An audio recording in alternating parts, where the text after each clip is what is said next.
Hey guys, welcome you to my channel SSC smart classes. तो आज हम 2024 की जो आपकी एक्सपेक्टेड कट ऑफ है उसके बारे में प्रिडिक्ट करेंगे। डाटा बहुत अच्छा है, 1 लाख कैंडिडेट प्लस का डेटा है, ठीक है। तो ये रिलायबल डाटा, इस पर आप ट्रस्ट कर सकते हो, काफ़ी एक्यूरेसी रहती है इस डेटा की।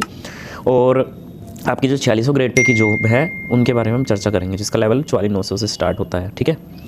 तो यहाँ पे अगर मैं सीजीएल 2023 की बात करूँ तो उसके बारे में थोड़ा सा एनालाइज कर लेते हैं चीज़ों को। तो उसकी आपकी ये जो स्टार्ट हो रहा है B03 से स्टार्ट हो रहा है और ये कहाँ तक जा रहा है B22 तक, ठीक है, जो आपका सेंट्रल ब्यूरो ऑफ इन्वेस्टिगेशन है। तो यहाँ पे आपकी जो टोटल वैकेंसी है 4098 है। तो जब कुछ प्रेस्टीजियस चैनल्स हैं उन्होंने, जिन पे काफ़ी सारे स्टूडेंट्स पार्टिसिपेट करते हैं, तो उन्होंने प्रेडिक्शन वगैरह करवाई थी, तो कितना कुछ रैंक जो है वो इसके आसपास बैठा। तो मैं आपको दिखा देता हूँ। तो यहाँ पे देखिए 4098 है and it lies in between this, इनके बीच में आपका लाई करता है, ठीक है। तो ये कहीं आपका इनके बीच में लाई कर रहा है, 310 के आसपास आपका जो 4098 है वो कहीं इसके बीच में लाई कर रहा है। तो अगर मैं कट ऑफ की बात करूँ तो कट ऑफ कितनी गई थी? सो कट ऑफ 310 गई थी, जो सबसे लोएस्ट गई थी। यहाँ पे आप कट ऑफ भी देख सकते हैं, ये सीजीएल 2023 की पोस्ट वाइज कट ऑफ। तो इसमें आपकी जो सबसे लोएस्ट कट ऑफ गई थी CGST इंस्पेक्टर की गई थी 310 की, हाईएस्ट गई थी आपकी AEO-ED 338, ठीक है। तो 310 गई थी, तो उसी के आसपास। अब 2024 की बात कर लेते हैं। जो आपकी टोटल वैकेंसीज़ हैं 5841 समथिंग है वैकेंसीज़। या आप ये मान के चलिए कि कुछ कैंडिडेट जो हैं वो पार्टिसिपेट नहीं करते, आगे उनको पोस्टें मिली होती हैं या फिर ज्वाइन नहीं करते हैं, तो ये आप 5900 के आसपास मान के चलिए, या 6000 ही मान के चलिए इसके आसपास, ठीक है। तो ये जो डेटा जो कि 1 लाख प्लस कैंडिडेट्स का है, तो यहाँ पे आप देखिए ये लाई कहाँ कर रहा है, ठीक है। सो अगर मैं आपको कहूँ तो देखिए आपका जो नंबर बना 5900 के आसपास बन रहा है ना, तो ये कहीं ना कहीं देखो 324 से ज़्यादा, 320 से कैंडिडेट ज़्यादा वाले 8131, ठीक है। तो आगे आगे रैंक कम होती रहेगी, तो ये 324 के आसपास, 325 के आसपास मान के चलिए, क्योंकि एक नंबर बढ़ने पे सीधा 2000 का फ़र्क पड़ रहा है, ठीक है।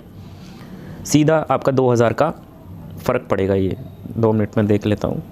320 से 330 कितने नंबर का फ़र्क है ये? ये 81, 5400, ठीक है। And it is divided by, अच्छा ये 2 मार्क्स, सॉरी 2 मार्क्स पे आपका 2000 का फ़र्क पड़ रहा है। तो टोटल आपका ये 3000 का फ़र्क, तो वही 324 325 के आसपास आपको श्योर शॉट है कि आपको ये जो 4600 ग्रेड पे की है ये आपको जॉब मिल सकती है, जो लोएस्ट। वैसे CGST आपको इतने नंबर पे मिल सकती है। So here is the cut off for the 4600 grade pay. अब कोई बोलता कुछ मर्जी रहे, बट आप जो है वो, अगर ये डेटा लगभग जो कि ठीक है, तो इसके आसपास अगर आपके नंबर है UR का 324 से 326, OBC का 321 से 323, EWS का 320 से 323, SC का 302 से 299 एंड ST का 296 से 298। देखिए मेरी जो थ्योरी है, जो मैंने एनालाइज़ की हैं चीज़ों को, अगर आपकी सपोज़ करो 18,236 वैकेंसीज़ हैं, तो इसका साफ साफ मतलब यही है कि अगर किसी की इतनी रैंक है तो उसका शॉर्ट सिलेक्शन हो जाएगा। और मैं यही जो रैंक है मैं UR की कंसीडर करके चलता हूँ। UR मैं ये मान के चलता हूँ कि UR की ही मैंने वो डिसाइडिंग फैक्टर करना है, ठीक है, क्योंकि एट द वर्स्ट केस में UR की मान के चल रहा हूँ, ठीक है। तो UR से ही स्टार्टिंग करते हैं। तो जिस बंदे की इतनी रैंक है वो UR की होगी। मैं वो सारे क्रीम कैंडिडेट सब UR से सिलेक्ट होंगे, EWS के, SC के, सब क्रीम कैंडिडेट हैं and they are taking the selection through general category, right.